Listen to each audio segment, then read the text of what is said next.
शेकडो वर्षाच्या परंपरेप्रमाणे आज आई येडेश्वरीच्या यात्रेची सुरुवात झालेली आहे.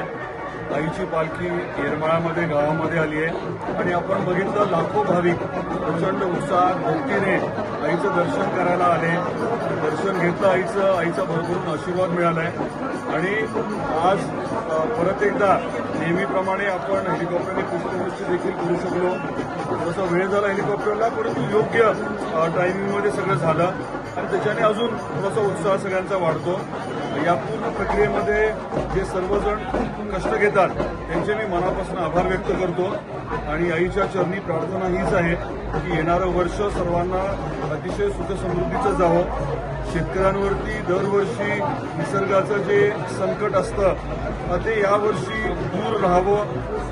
सर्व शेतकऱ्यांना आईचं संरक्षण मिळावं, आशीर्वाद मिळावे हीच माझी प्रार्थना आहे.